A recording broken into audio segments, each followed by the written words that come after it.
Amazon, the latest tech name to take a tumble on bad guidance. Coming up here on The Jog.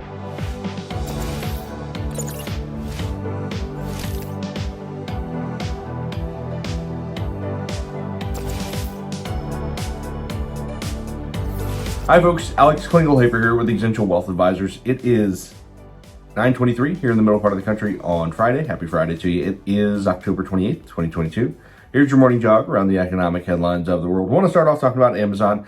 Yeah, not so great. Earnings, not so great. Guidance yesterday. Looks like they're guiding quite down for Q4, saying holiday sales are not going to be that strong. Shares are down like 10% here this morning. Revenue, 140 billion, 148 billion. Analysts were looking for like 155, 156 billion. It's a pretty big drop off, right? Especially when you look at some of these consumer spending numbers that we're getting. Here, let me go over to this article real quick. U.S. consumer spending for August and September has been really good, right? So September is up year over year. We've got some inflation there, of course, but overall, the consumer economy continues to be pretty healthy. So it's interesting to see Amazon come out with these super bearish forecasts. Can we call them that? When we're just not seeing it in the data yet. Now, of course, Amazon sort of has predictive analytics, right? And they're looking down the line and able to see a little bit more than the government sources, which are based on past data. But if you look at the economy, it's still okay. It's still pretty strong. It's almost stubbornly strong, right? Most economists right now are calling for a recession in 23 at this point. Certainly in Europe, we've been saying that for a while now.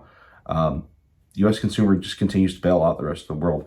I would say it's been sort of that way for the last 20, 30 years. Looks like it's going to continue to be that way. Let's talk about pending home sales real quick before we get you off to a weekend.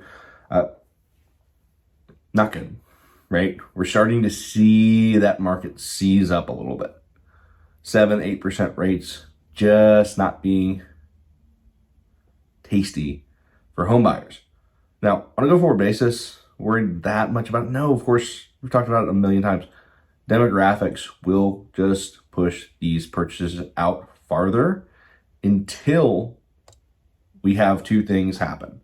Either rates come down or prices come down.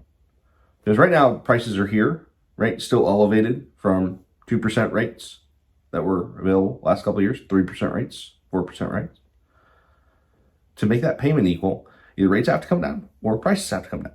Likely we'll get a little bit of both, right? It's likely that eventually we'll have rates come down here over the next 12, 18 months, right? When the Fed finishes its hiking cycle, starts to ease in 23, 24, and we'll see prices sort of moderate a little bit. Right? We have to have some folks just get tired of their homes being in the market, have prices come down, right? So that way folks can afford to buy them. And on the other side, right, we also have to have folks have mortgage rates that make sense and aren't usurious. 7-8% used to be a really good rate. Now, when folks are saying, hey, last year was like 2 or 3, and now I'm getting charged 7 or 8, I'll just put off that purchase for a while. We have some friction in the housing market, and that will take its time to weed itself out. It's a lot like the container shortage. Couple of years ago, right? 18 months, we're talking about, oh gosh, all these backlogs at the ports, what's going to happen? Just in economic functionality, it's sort of a shock, right? Interest rates, sort of a shock to the economy. Will take a little bit of time to weed out. 18, 24 months, we'll have some normalization. If you want some additional info throughout the weekend, feel free to find me on the internet. I'm out there. Till then, hope you and your family, hope you have a really good weekend. I am out.